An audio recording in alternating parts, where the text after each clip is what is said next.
زه مختار علي نومېږم، پرچنور اوسېدونکی یم. زه دلته پوځ ګډوډ شو، موږ لاړو کوهاټ کې برتي شو. کوهاټ کې برتي شو نو موږ ایبټ آباد ته واستولو. ایبټ آباد کې به کله رنګوټه وکړه، رنګوټۍ کې آرډر وکړو ته تاسې به 24 بټالین ته ځئ. نو 24 بټالین کاریا کې وو، موږ کاریان ته راغلو. کله کاریان ته راغلو هلته جنګ و، کشمیر جنګ ښه و. کشمیر جنګ کې موږ چې ونډه ته لاړو، 2 مرچونې وجنګېدو، هلته موږ شکست ورکړو.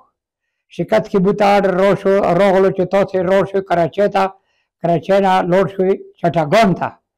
ته کله موږ کراچۍ ته راغلو، کراچۍ نه سپرو شو بحري جهاد کې، سفینې عرب کې 8 شپې 8 ورځې موږ مزل وکړو، چټګان ته ورسېدو. چټګان ته سم رسېدلي نه وو، آرډر راکړو ته لاړ شوی کومیله ته.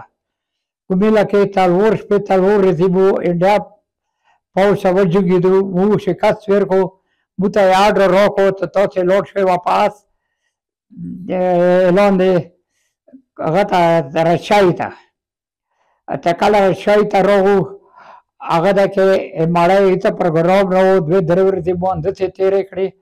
هغه نه وروسته موږ ته راشن راغلو. راشن آباد کله جنګ شروع شو، هغه ده کې ما هغوی ته شکست ورکړو.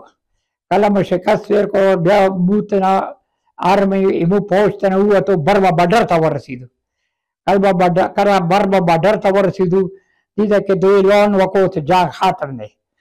نو دې ځای کې ته کله موږ کراچۍ ته ورسېدو دوباره واپس، هغه ځای کې ما ته پوځ 2 تکمې میلاو شوې. هر 2 تکمې ما څه کور کې شته، بیا به تاسې وکړئ. زه به راوستو. نو پوځ پاکستان پوځ ډېر بهادر دی ماشاءالله وي. اوس یا نما دی، امای نټې نمای ایښی دی، البدر بټالین، شیردل بټالین. پاکستان پوځ غونته پوځ یوه ځای کې نشته. ته کله به انډیا کې جنګ وکړو، هغوی ټوټل ټیک والا نمبر چې وي. کله یې موږ بټالین ټیک په وکړو 24 رجمنټ، نه مرچۍ به ترې واخیستې، هغوی نه کامیاب کړه. تقریبا کم از کم 13 کسانو ورکې مردار کړه، نوره وتښل. موږ هغه نه واپس مالته کیمپ ورکې ولګوو. کیمپ لګولو نه وروسته یې موږ ته آرډر راکړو چې تاسې واپس دلته اکو جنګل ته راشئ. ته کله اکو جنګل ته راغلو، اکو جنګل نه آرډر میلاو شو ته برما باډر ته لاړ شو. برما باډر سره دوی شپږ 2 مرچې وې. کله یې موږ بټالین آرډر په وکړو، اټیک په وکړو، ټولو مرچو کې 20 میړه ته مردار کړل، نوره وتښل. او ټوپک یې اوسه شکر الحمدلله پاکستان آرمي سه به وي ساتلي وي، یخې به وي. ټوپک وسلې ته راوړه. موږ واپس برما لارې نه واګه سیکټر نه رووت، کراچۍ ته راغلو واپس واګه ته. واګه نه بیا موږ ایبټ آباد ته لاړو. ایبټ آباد کې موږ ته جامې مامې راکړې، بیا موږ ته 2 میاشتې چوټي راکړه.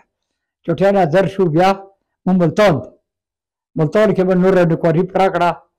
زه ملتان کې وم. ملتان سن 1979 چې 4/1/1979 نه ریټایر شو. زه د نایک وم.